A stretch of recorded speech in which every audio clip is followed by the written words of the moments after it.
লাল ঝোলের কাঁকড়া খেতে কার না ভালো লাগে, কিন্তু কাঁকড়া খাবো বলেই তো আর খাওয়া যায় না। পরপর 4 দিন বাজারে গিয়ে খালি হাতে ফিরে আসতে হয়েছে। জুরাসিক যুগে ডাইনোসরদের সাথে যার ওঠা বসা, সে কি আমার কথায় বাজারে ধরা দিবে? অবশেষে আজকে শুভ কাজটা সেরে ফেললাম। নিয়ে আসলাম 1 কেজি মতো কাঁকড়া। কাটাকুটির পর্ব শেষ করে সেগুলোকে ভালো করে ঘষা মাজা করে ধুতে হয়েছে, কারণ কাদা পানিতে থাকার কারণে এদের গায়ে মশ এবং অনেকগুলো ময়লা বসে থাকে। তেলে কষানো পেঁয়াজের উপর দিয়ে দিলাম মরিচ গুঁড়ো, ধনে গুঁড়ো, তারপর খুন্তি দিয়ে নেড়ে চেড়ে কষিয়ে নিলাম অনেকক্ষণ। এরপরে দিলাম গোটা একটা লাল টমেটো, 4-5টা কাঁচামরিচ এবং অল্প কিছু ধনেপাতা কুচি। তারপর হালকা একটু পানি দিয়ে খুন্তি দিয়ে নেড়ে দিলাম। নেড়ে দিয়ে ঢাকা তুলে ফেললাম। যেই মশলাগুলো তেল ওঠা ওঠা ভাব হয়ে আসবে অমনি কাঁকড়াগুলো ছেড়ে দিলাম।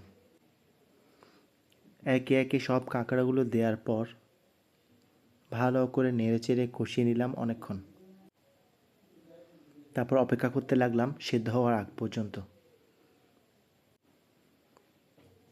কষানো হয়ে গেলে হালকা একটু পানি দিতে হবে যাতে তলানিতে লেগে না যায়। তারপর উপর থেকে ছিটে দিলাম গরম মশলার গুঁড়ো, হালকা করে ধনেপাতা। এবার একেবারে শেষ পর্যায়ে চলে এসেছি। আমাদের কাঁকড়া রান্না শেষ। এবার চুলা থেকে নামিয়ে আনার পালা।